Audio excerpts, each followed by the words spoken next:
자, 이번 시간에는 어떤 예제를 하게 되냐면은, 이번 시간에 우리가 그 가장 기본적인 돌출, 가장 기본적인 구멍 명령을 배웠으니까, 이번에는 저번 시간에 우리가 배웠었던 스케치하고 돌출 명령 운영해가지고, 다양한 형태를 좀 그려보도록 할게요. 다양한 형태라는 것은, 저번 시간에 제가 여러분들한테 이제 제시해드렸던 예제 같은 경우에는, 그냥 다 단순한 사각형으로 올리는 거였잖아요. 자, 이번 시간에는 지금 이제 94페이지나 95페이지에서 보시다시피 단순한 이제 사각형 모양이 아니라 이제 여러 가지 모양을 이렇게 작성하는 겁니다. 이런 것도 작성했을 때 보면은 자, 이런 것들을 3D 데이터로 작성할 때 어떤 법칙에 의해서 작성을 해야 되는지 거기에 대해서 좀 알아보도록 할게요. 혹시 이런 형상 주로 가공하십니까, 여러분들? 아니에요? 아닙니까? 그건 아니에요? 뭐 이런 것도 좋아요. 도면 같은 걸 들고 오셔가지고 이런 거 데이터를 만들어야 되는데 이런 거 좀 어떻게 그리는지 알려주실 수 있을까요? 라고 여쭤보셔도 상관없습니다. 자, 일단 넘어가서 자, 이러한 그 예제를 봤을 때 우리는 머릿속에서 이제 물음표가 뿅 뜹니다. 처음에 이제 익숙하지 않을 때는. 저거 어디서부터 어떻게 시작해야 되지? 그죠? 네. 저게 어디서부터 어떻게 시작해야 되지라고 이제 물음표를 뿅뿅 뜨게 됩니다. 이런 거 같은 경우에도 그렇고, 이런 거 같은 경우에도 그렇고, 이런 거 같은 경우에도 마찬가지죠. 저번 시간에는 단순하게 사각형으로 이제, 저번 시간에 했었던 예제는 단순하게 사각형으로 그리고 끝이 났지만, 이번부터는 살짝 좀 뭐가 틀리게 되죠. 자, 이러한 3D 데이터는 어떻게 만드는지 한번 자, 봅시다. 저번에는 제가 이 설명은 그건 하지 않았는데, 이런 부품 3D 데이터를 만들기 위해서 가장 중요한 게 뭐냐면은, 우리가 첫 번째 프로파일을 뭘로 잡고 합니다. 여기서 프로파일에 대한 설명이 필요한데, 여러분 어제 우리 스케치 했거든요. 그죠? 스케치 했을 때, 처음에 돌출로 밀어넣기 위한 사각형을 그렸죠? 그죠? 그 사각형을 프로파일이라고 불러요. 그러니까 3차원 형상을 만들기 위한 밑그림을 우리는 프로파일이라고 부릅니다. 그래서 이런 도면 같은 경우는 좀 친절한 편입니다. 여기는 정면도, 평면도, 좌측면도가 있는데 여기서 우리가 이제 뭐랄까 가장 이 부품의 형상을 전체적으로 잘 나타낼 수 있는 셋 중에 하나를 가지고 프로파일을 잡으면 될 것 같아요. 자, 그러면은 보세요. 자, 정면도, 평면도, 좌측면도가 있는데 저거 세 개 중에서 어떤 게 이 부품의 형상을 가장 전체적으로 잘 나타날까요? 그냥 뭐 이건 그죠? 딱 봐도 뭐죠? 정면도죠? 네. 자, 정면도인데 이거는 제가 3D 데이터를 3D를 처음 했을 때도 실수한 거고 처음 하시는 분도 잘 모르는 내용 중에 하나인데 그게 뭐냐면은 처음에 이제 이 프로파일을 그릴 때 이 프로파일을 그대로 한 방에 다 그리려는 게 제일 큰 문제입니다. 이거는 어떤 점에서 문제가 발생을 하게 되냐면은 이 프로파일은 이 형상을 여기 있는 모닥이나 요거를 그냥 한 방에 그렸어요. 처음에 저는 아무 생각도 없이. 근데 나중에 이거를 이제 가공이라든지 아니면은 설계라든지 아니면 이제 형상 변경의 측면에서 생각해 보니까 처음에 이렇게 되고 그리면 안 되더라고요. 왜냐면 나중에 이 구멍이 크기가 달라질 수도 있고 없어질 수도 있고 그 다음에 특히 요거 같은 거죠. 못다 이런 것들의 형상은 나중에 작아질 수도 있고 생길 수도 있고 목깎이가 아니라 둥글리기로 이제 바뀔 수도 있고 필렛으로 바뀔 수도 있고 여러 가지 이제 개발 사항이 있다 보니까 그냥 여기에 있는 대로 이제 갖다 놓고 이제 그리는 거는 그다지 좋은 방법은 아니었습니다. 그러면 어떻게 하면 되느냐? 자, 제가 어제 이제 3D 모델링하는 순서에 대해서 말씀드렸었죠. 가장 큰 덩어리부터 그린다. 그죠? 자, 가장 큰 덩어리부터 그린다는 게 무슨 뜻이냐면은 여기서 말하는 제가 말하는 가장 큰 덩어리는 바로 이걸 뜻합니다. 이거는 이제 일단은 우리가 가장 큰 덩어리에 대해서 설명하기 위해서 정면도에다 스케치를 한번 작성해서 해봅시다. 설마 이제 정면도에 스케치 작성 한번 까먹으신 분 있으시죠? 설마 이거 하루가 지났는데 또 까먹었을까? 원점만 뭐 확장하고 스케치 작성을 클릭을 해서 XZ 평면을 클릭한다. 이거 우리 어제 한 50번 했죠? 50번? 100번도 했겠죠? 자, 이렇게 스케치를 한번 작성합니다. 자, 여기서 제가 말하는 가장 큰 덩어리라는 것은 바로 사각형과 동그라미 기준으로 가는 거예요. 이렇게. 사각형과 동그라미 기준으로. 그래서 여러분들 이런 그림 그릴 때, 잠깐만, 이게 뭐지? 이걸 어떻게 그리지 생각하지 마시고, 여기서 우리가 당장 그려야 될 큰 형상 말고 자세히 그려야 될 거 하나씩 빼버리기 시작합니다. 여기서 대표적으로 뺄 것들이 뭐가 있냐면은, 자, 여기 있는 탭 같은 것도 빼면 되고요. 잠깐만요.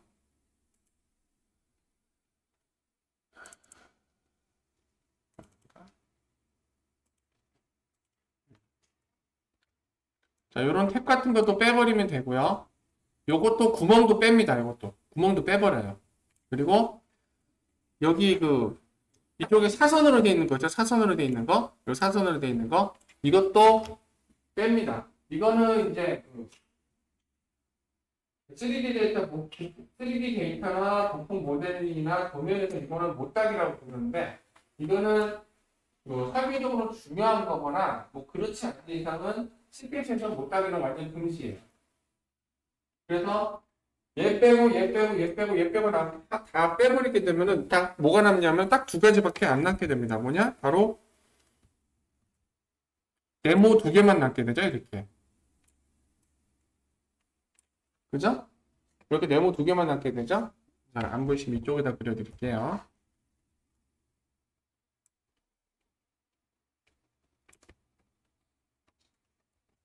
자, 다 빼고 나면은 뭐가 남게 되냐면은 요렇게 요 형상만 이렇게 남게 됩니다. 이렇게.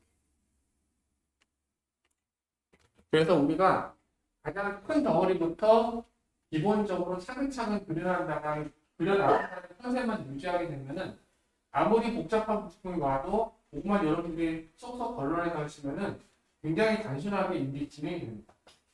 그것만 유념해 주시면 돼요. 그리고 얘 빼고 얘 빼고 얘 빼고 얘 빼고 다 빼버리면 요게 남게 이렇게 남게 되잖아요.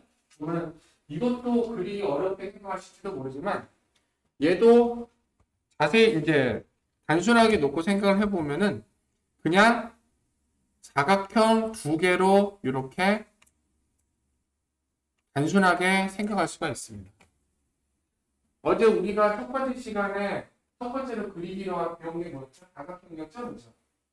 어제 배웠던 사각형 두 개만 정확한 치수를 넣어서 어제는 하나 그렸잖아요. 오늘 하나만 더 그리면 돼요. 하나 더 그려서 우리가 그냥 붙이고 끝나는 거예요. 그렇게 되게 단순하게 할 수가 있습니다. 뭐 여기서는 또 이제 설계 원점에 대해서도 얘기했는데 지금은 여러분들이 구하기 좀 너무 힘든 시기니까 그거는 그냥 넘어가도록 하고, 자, 그러면은 제가 뺄 거 다 빼고 나니까 우리가 첫 번째 정면대에서 스케치 잡고 나서 그려야 되는 영상이 딱 정해져 있어요. 뭘 그려야 되죠? 사각형 두 개만 그리면 되죠? 사각형 한 개, 두 개, 밑에 한 개, 위에 두 개 이렇게 그리면 된다. 그래서 사각형의 사이즈를 보자면 왜 전체적인 게 없지? 그럼 뭐 바로 58, 세로 30.4짜리 사각형 하나하고 위쪽에는 가로 28, 세로 4.6짜리 사각형, 이렇게 두 개의 사각형을 각각 그려보시면 되겠습니다. 그러면 일단은 첫 번째 사각형은 자 어디 한번 여러분 기억력을 한번 테스트 해볼까요? 어제 우리가 처음에 그린 사각형 명령 이름이 뭐였죠? 기억나시는 분? 중심 직사각형이죠? 그러면은 작성해서 직사각형에서 중심 직사각형 요거죠? 요거 클릭해서 쭉 한 다음에 가로 그리고 나서 이제 그리세요. 이제 가로 58 그다음에 세로가 얼마였지? 세로 얼마죠? 30.4입니까? 30.4. 자, 이렇게 하나 먼저 그려주고, 자, 위에 그리는 사각형은, 그 사각형 어제는 이제 중심 직사각형 요거 했잖아요. 요거는 그려보셨으니까 아시겠지만, 원점에서 뻗어나오기 위해서 그린 사각형이고, 그거 외에 그냥 일반 사각형은 중심 직사각형을 할 필요가 없고요. 그냥 두 점 직사각형을 하시면 됩니다. 두 번째 사각형은. 그래서 두 번째 사각형은 클릭해서 좀 여기다 이렇게 떨어뜨려서 그려놓습니다. 이렇게. 위에 있는 사각형은 가로 세로가 얼마죠?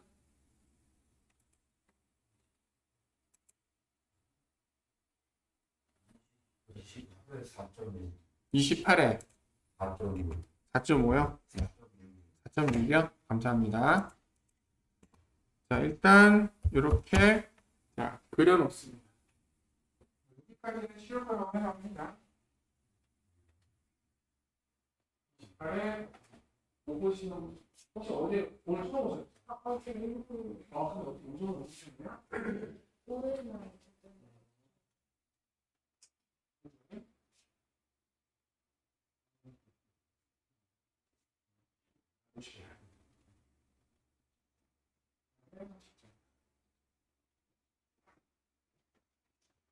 자, 이렇게 되면은, 자, 이제 여기다, 우리는 얘를 여기다 붙이면 돼요. 그죠? 네. 이게 제가 처음 좀 떨어뜨려서 그리려고 하는 이유가, 이게 여러 가지로 알 수 있는데, 그냥 무식하게 선으로 이렇게 그리잖아요. 처음에. 그러면 오히려 나는 힘들어져요. 자, 이런 식으로 그냥 적당히 떨어뜨린 다음에, 자, 이제 봅시다. 자, 떨어뜨려 놨으면은, 자, 얘가 여기 이제 딱 붙여야 돼. 사각형 두 개를. 자, 사각형 두 개를 붙이는데 이쪽도 15, 이쪽도 15, 양쪽이 치수가 똑같습니다. 그 얘기는 뭐냐? 이 사각형하고 이 사각형하고 좌우 센터가 딱 만나게 되죠. 좌우로. 그죠? 그래서 그런 컨셉으로 붙이도록 하겠습니다. 그래서 자, 붙였을 때 여러분들한테 소개시켜 줄 게 바로 자, 여기 있는 구속 조건이라는 녀석들이에요. 어제 우리 구속 조건 한번 썼었죠? 뭐 할 때 썼었죠? 기억나시는 분? 삼각형 한번 썼었죠? 이 삼각형은 뭐냐면은 자, 중간점과 중간점을 붙여주는 구속 조건입니다. 그러니까 자, 여기 있는 구속 조건들은 뭐냐면은 자, 스케치 개체끼리의 어떤 관계 조건을 붙이는 거예요. 오토캐드에서는 스냅이라는 거를 오브젝트 스냅이라는 걸 설명할 수 있겠지만 퓨전 360에 있는 구속 조건 같은 경우에는 오토캐드 같은 게 그냥 스냅 밖에는 한번 붙여놓으면 끝이거든요. 그 다음에 떨어지면 다시 떨어져요. 근데 이 녀석은 아예 조건으로 붙어있기 때문에 그 조건을 해제하지 않는 이상 그 조건이 계속 따라가야 됩니다. 그래서 굉장히 많이 한 10개 정도의 구속 조건이 있는데 야, 저걸 어떻게 다 외우냐라고 뭐 생각하실 필요는 없습니다. 왜냐하면 다 필요 없어요. 그렇게 이거 구속 조건을 다 쓸 필요 없고 중요한 몇 개만 쓰면 됩니다. 가장 많이 쓰이는 것이 여기 있는 동일 구속 조건 혹은 같은 구속 조건인데 이거는 예를 들어 원이 두 개 있잖아요. 두 개의 원의 직경을 같이 똑같게 만들거나 아니면 두 개의 선이 있을 때 두 개의 선의 그 길이를 똑같이 맞추는 녀석이고요. 이건 어제 우리가 썼었던 중간점 구속 조건. 그리고 지금 우리가 쓴 구속 조건이 여기 끝에서 두 번째 있는 일시 구속 조건인데 얘는 뭐냐면 점과 점을 쫙 붙여주는 겁니다. 점과 점을 딱 붙여주는 거예요. 그래서 자, 그러면 우리는 이러한 컨셉으로 접근을 할 겁니다. 여기에 중간점하고 여기에 중간점하고 이 두 개를 일치 구속 조건으로 붙여버릴 거예요. 그럼 어떻게 돼요? 그냥 쫙 들어가겠죠? 네. 자, 중간점 구속 조건은 Shift 키를 누르면 찾을 수 있습니다만은 그 Shift 키 하는 게 너무 좀 뭐랄까 익숙하지 않으신 분도 있기 때문에 자, 원래는 일치구속 조건하면 이게 중간점이 잡혀야 되거든요. 안 잡힌단 말입니다, 이게. 그런데 Shift 키를 누르면 잡혀요, 이렇게.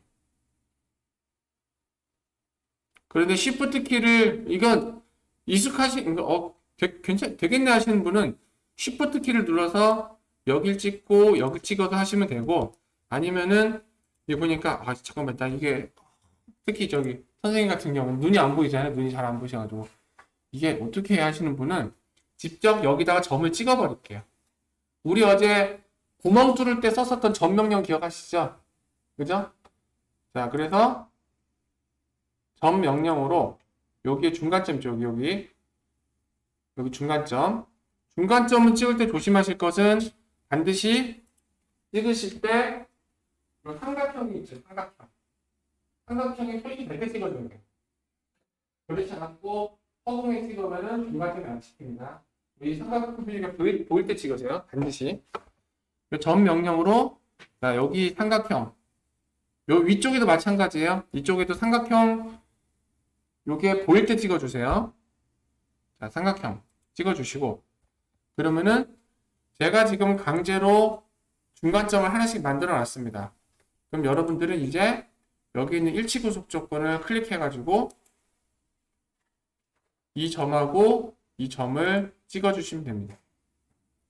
뭐 하다 보니까 좀 손이 많이 갔는데 자, 저는 두 가지 방법 알려드릴게요. 방금 이렇게 점을 강제로 찍어서 만들어 버리거나 아니면은 일치구속 조건으로 하는데 Shift 키를 꾹 누른 상태로 보면은 여기 중간점끼리 잡히죠? 이렇게 집어넣거나 둘 중 하나를 선택하시면 됩니다. 근데 뭐 어떻게 보니까 여러분들 뭐가 더 마음에 드세요? 첫 번째 건, 두 번째 건. 첫 번째 게 마음에 들죠? 아니, 하나 못 보이게. 못 그리시겠어요? 새로운 명령이 나왔구나. 이건 스케치일 거야.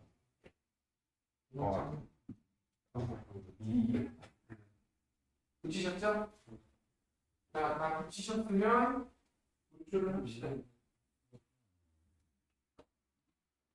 이거는 누가 첫 번째 방법은 이 명령 먼저 치고 그 다음에 시프트 그 다음에 삼각형 먼저 찍고 바로 두 번째 방법. 자, 돌출합시다. 돌출 깊이가 얼마인가요? 돌출 높이가 알려주실 분. 아니, 돌출 몇 번 하시면 25? 자, 그러면은 돌출을 합시다. 자, 솔리드에서 돌출. 어제는 자, 돌출 명령 누르자마자 바로 돌출이 됐잖아요. 왜냐면은 어제는 사각형 딱 하나만 그렸잖아요. 그래서 휴전을 보면서 어차피 돌출할 명령이 하나밖에 없고 그냥 자동으로 선택해 줄게 했었는데 지금 같은 경우는 선택해야 되는 게 두 군데로 나눠지기 때문에 휴전상품이 헷갈리는 거예요. 거의 두 군데네? 둘 중 하나 어디냐? 그러면은 둘 다야. 그래서 얘도 찍어주고 얘도 찍어주고 그 다음에 거리는 이제 25. 25인데 자, 우리 어제 돌출했을 때 어떻게 했죠? 돌출 방향을 대칭을 했죠? 대칭을 했을 때 뻥튀기가 되니까 특정 값을 전체 길이로 바꿔주고 확인합니다. 자, 그러면은 이런 식으로 첫 번째 돌출이 완성이 될 겁니다. 됐으면은 자, 두 번째 영상을 한번 만들어 볼게요. 진짜? 이 그림이 뭐 이거 그래도 못 붙이는. 다시 먼저 번째 시프트 한번 눌러주시고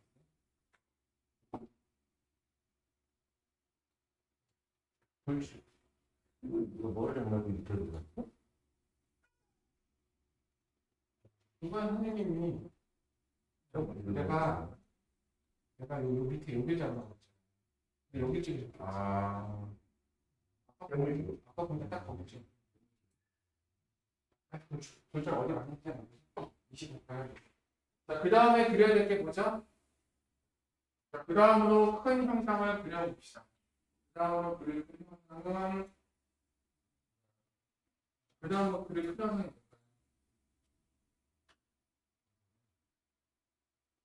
여기는 답이 안 나왔고 그 다음 그래프 형상은 그냥 없죠? 동그라미. 자, 중간으로 뚫고 나가는 동그라미. 요거는 뭐 얘가 지금 왜 이거 치수가 없지? 아 여기 있네. 23칸이 되죠? 그래서 자 여기다가 이제 여기다가 동그라미를 파줍니다. 우리 어제 구멍을 뚫었던 것처럼 이제 여기다가 이 면을 선택해서 마우스 오른쪽 버튼을 누른 다음 스케치 작성. 그리고 자 스케치 명령이 보면은 자 중심 지름 원 있죠? 클릭해서 적당한 위치에 원을 작성하고 스케치 치수를 이렇게 작성합니다.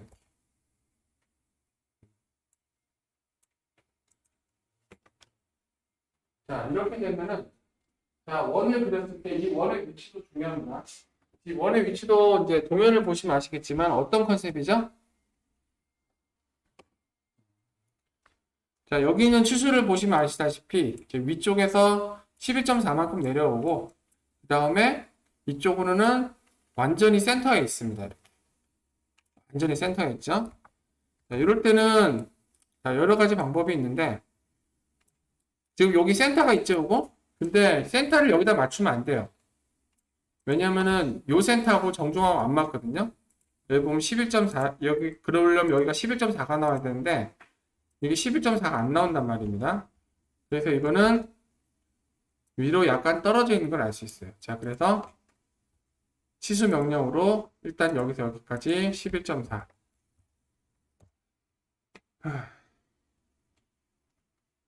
그래서 23파이로 11.4만큼 떨어지는데 자, 이제 우리가 여기서 중요한 것이 뭐냐면 여기 원이 센터에 딱 맞아야 되잖아요. 그죠? 그럼 여기서 자, 잘하시는 분들이 여기 저걸 센터에 맞추면 어떻게 돼요?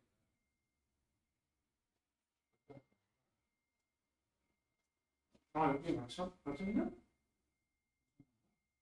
센터에 어떻게 맞추? 여기 센터에 어떻게 맞추셨어요?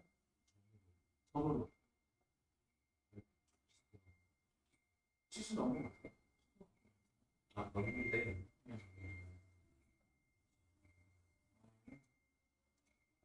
지금 한번 보면 어떻게 했다고?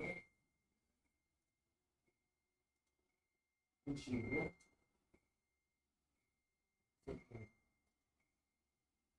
모르겠네?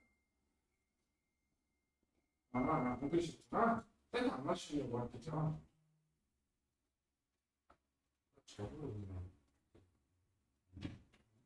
그걸 안 맞추잖아. 여기는 아직 한번 고민을 해보세요. 오늘 센터를 맞추려고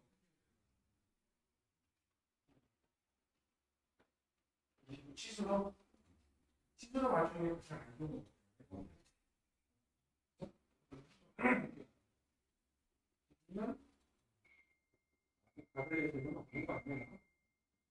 여기는 어떻게 맞추셨어요? 이렇게?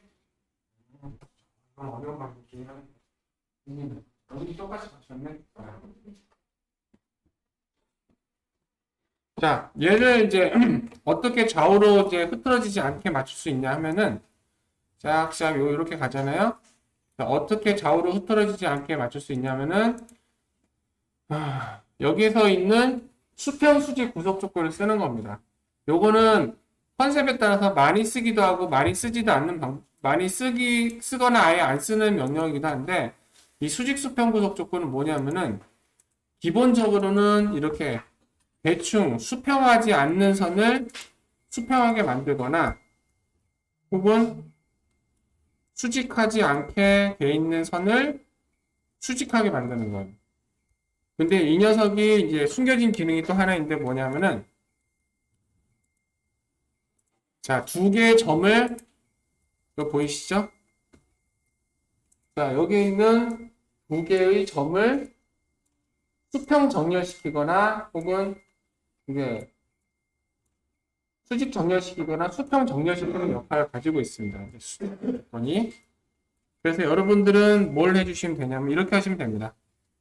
자, 여기에 있는 수평 수직 구속 조건을 클릭을 하시고 원의 중심점하고 그 다음에 여기 원점 작업 원점을 이렇게 클릭하셔가지고 자, 이 녀석을 이렇게 정렬을 시켜버리시면 돼요. 자, 이게 첫 번째 방법이고 방법은 많이 있습니다. 어떤 방법이 또 있냐면은 자, 어떤 분은 요 위쪽 모서리 있죠? 시프트를 눌러서 이 위쪽 모서리하고 여기하고 잡으시는 분도 있고 아니면은 좀 긴가민가 하신 분들 이렇게 하셔도 돼요. 선을 원의 중심에서 요 중간점 이렇게 이어버린 다음에 이 선을 수평 수직으로 세워버리면 됩니다. 방법은 여러 가지가 있는데 엔지니어마다 이제 쓰는 방법이 좀 많이 틀리더라고요. 이렇게 하시는 분도 있고 저 같은 경우에는 주로 쓰는 방법이 자, 여기는 수평 수직 구속 조건을 하는 겁니다만 이렇게 저는 이 방법을 가장 많이 즐겨 쓰는 편이긴 합니다. 자, 그래서 이렇게 작성이 되셨으면은 다시 한번 솔리드에서 돌출. 그래서 프로파일을 선택을 한 다음에 화살표가 나오면 뒤로 당깁니다. 적당히 뒤로 당기고 나서 어차피 이 녀석은 이제 관통이니까 방향이 아니지 참. 범위 유형을 모두. 이건 어제 구멍 명령할 때 봤던 거죠? 똑같은 녀석이죠? 자, 범위 유형을 모두로 하신 다음에 확인을 눌러가지고 자, 이렇게 해주시면 됩니다. 그래서 저 같은 경우에는 지금 이 형상을 만들 때 돌출을 2번 썼는데 좀 이렇게 까다롭게 안 해도 되고 첫 번째 프로파일 할 때 여기다가 얘를 같이 그려주셔도 상관없긴 해요. 근데 이거는 이제 그리시는 분의 이게 판단에 따라 이제 좀 다르긴 한데 저 같은 경우에는 이런 식으로 큼직큼직하고 웬만하면 떨어뜨려도 됩니다. 어떻게 될지 모릅니다. 자, 일단 여기까지 진행합시다. 선생님 보셨어요? 한번 처음부터 다시 하나 보시면 안 돼요. 아니, 나는 처음부터 이렇게 처음을 모든 흔들 이거 하는 자체가 그렇다고 이거 하시던 분은 없애버리시면 어떡합니까? 모르겠어요. 이게 어렵게 말을 안 되지. 그냥 혼자 안 되겠지. 하나 모든 거. 아, 방금 오셨죠? 잠시만 기다려주세요. 야, 그거 취소. 지금 못 달래고 있죠. 그건 못 달래고. 못 달래 주는 너무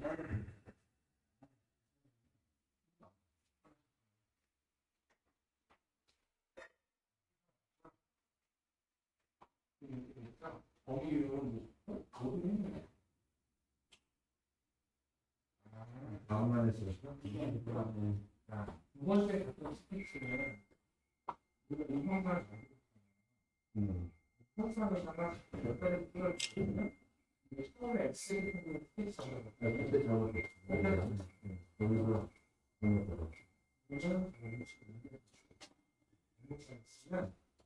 스테이지 평면 개정을 가지고 이겨놓는 설정을 되면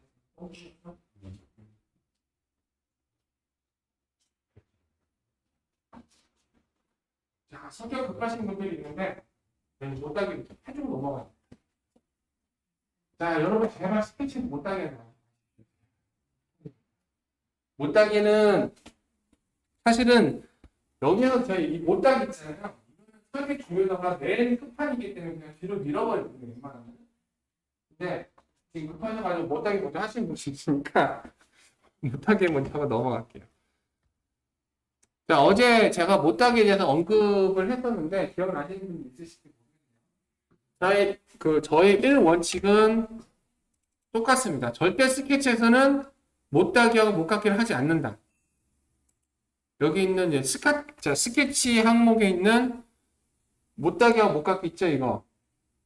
절대 쓰지 않습니다. 스케치에서는. 얘가 무슨 저 프로파일의 중요한 형상이나 이거 없으면 첫 번째 형상이 안 만들어지는 뭘까? 나중에 부품 만든 기억으로 못하기나 못깎기를 스케치에 썼다가는 제가 그것 때문에 좀 많이 당해봐가지고 못하기하고 못깎기를 스케치에서 병적으로 안 씁니다.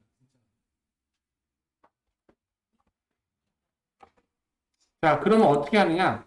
스케치에 있는 못따기, 못깎기가 아니라, 자, 방금 밖으로 나왔을 때, 자, 수정 패널에 있는 못따기하고 못깎기를, 자, 우리가 쓰게 됩니다, 이거를. 못따기하고 못깎기는 둘 다 이제 쓰임새가 똑같아요. 지금 못깎기가 여기 치수를 보면은 둘 다 17인 걸 보니까 이제 못깎기가 17이죠. 자, 못깎기는 두 가지 방법으로 쓸 수가 있습니다. 첫 번째는 명령어를 실행한 다음에 모서리를 선택해서 쓰는 방법이 있고, 아니면 못깎기를 하나짜리 할 때는 모서리를 클릭한 다음에 마우스 오른쪽 버튼 누르면은 여기에 여기 못깎기하고 못깎기 명령을 이제 바로 실행할 수 있는 이제 팝업 창이 나오거든요. 그렇게 하는 방법도 있는데, 여기서는 그냥 못깎기를 클릭하셔서 밑에 있는 모서리를 하나, 둘 찍고 17 입력하고 엔터를 누르면 됩니다. 자, 만약에 여기 있는 못깎기가 이제 지금은 서로 이제 크기가 같잖아요. 근데 만약에 못깎기가 양쪽이 크기가 서로 틀리면 어떻게 하느냐? 그런 경우에는 못따기를 해가지고 이렇게 잡았을 때 여기 보시면은 지금 유형이 지금 현재 동일한 거리로 되어 있는데 못따기 유형을 바꿔주시면 됩니다. 여기서 보시면은 두 거리가 있고 거리 및 각도가 있는데 두 번째는 두 거리를 클릭하신 다음에 못깎기 옵션에서 두 거리를 클릭하면 화살표가 두 개 생기거든요. 그래서 얘는 한쪽은 이쪽으로 한쪽은 저쪽으로 해가지고 보시는 바와 같이 크기를 서로 다르게 입력을 해주시면 됩니다. 한쪽은 뭐 10, 한쪽은 뭐 17. 이런 식으로 하게 되면은 서로 이제 거리가 다른 못따기를 쓰실 수가 있어요. 여기서는 거리가 똑같기 때문에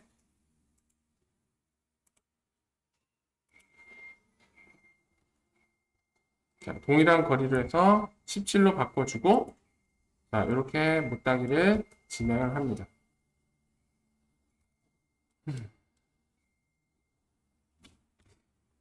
자, 이렇게 하면 기본적인 형상은 완성이 된 겁니다.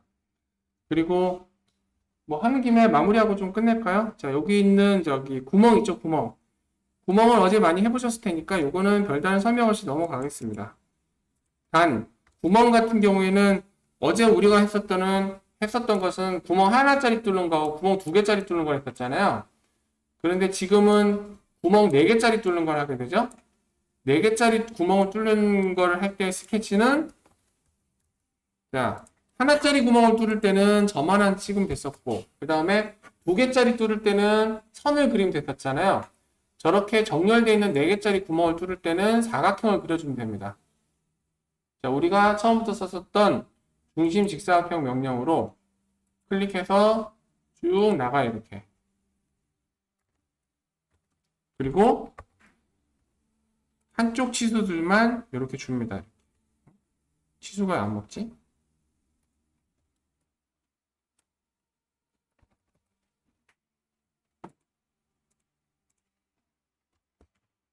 이렇게 하고 자, 여기 하고 그 다음에 저 어제 했던 구멍 명령에 가가지고 점 끝을 이렇게 찍어 주시고 탭으로 6mm. 자, 근데 조심하실 것은 어제 했었던 거는 구멍이 관통이었잖아요. 근데 오늘 한 거는 구멍이 관통이 아닙니다. 여기 보시면은 뭐라고 되어 있냐면은 M6 탭인데 저 DP12라고 되어 있어요. 이게 깊이가 12란 얘기거든요. 그 얘기는 뭐냐면은 구멍에서 보시면은 자, 스레드 간격 띄우기가 지금 전체로 되어 있는데 이 녀석을 간격 띄우기로 바꿔버리고 그 다음에 자, 여기 있는 10이라고 되어 있는 이 깊이를 자, 이 녀석을 12로 바꿔주면 됩니다. 그리고 여기는 15로 바꿔주면 돼요. 자, 지금 제가 약간 툭딱 지나가 버렸는데 그 탭 구멍을 관통을 하지 않을 때는 깊이를 2개를 선택해야 돼요. 깊이 2개. 뭐 각오하시는 분은 탭 구멍 뚫을 때 왜 깊이가 2개인지 아시죠? 먼저 드릴로 한번 뚫어놓고 그 다음에 탭드릴로 드릴보다 조금 얇게 뚫습니다. 왜냐면은 탭드릴이 이제 드릴 끝에 만나면은 탭드릴이 깨져버리거든요. 얇게 뚫어줍니다. 탭드릴이 깨지는 것을 방지하기 위해서. 그래서 자, 여기에 있는 15는 일반 드릴 깊이고 그 다음에 이쪽이 그 오른쪽에 있는 12는 탭드릴 깊이입니다. 그래서 이렇게 만들어서 확인 버튼을 누르시면은 자, 다음과 같이 자, 이렇게 작성이 됩니다. 자, 마지막으로 여기 있는 거는 이제 그냥 2개짜리 구멍이니까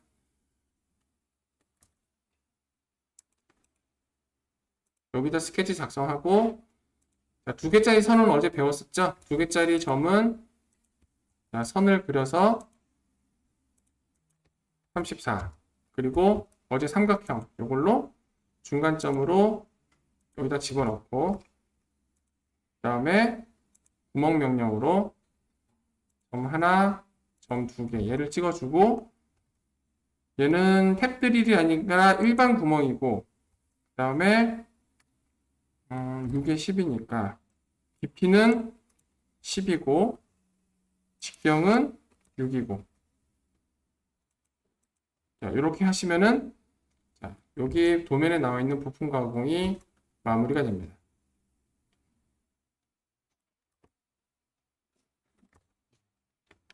자, 일단은 여기까지 진행을 해 보시면 되겠습니다. 잠시만요.